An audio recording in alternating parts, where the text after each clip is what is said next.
everyone, welcome to Online Help Guide. Today in this video, I'm going to show you how to log into Argos Mastercard account online. So without any further ado, let's get started.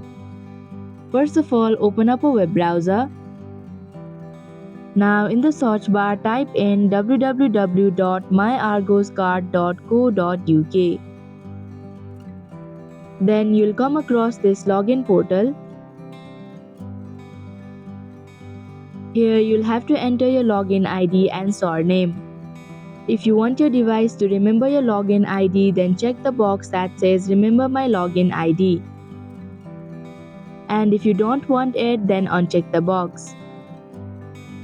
If you do not remember your login ID, then click on forgotten your login ID link. Then tap on next button. And in the next page, you'll have to enter your password, then follow through the prompts and fill in the information that is required in order to log in. And that is how you can log into Argos Mastercard account online. Thank you for watching Online Help Guide. Hope this video was helpful.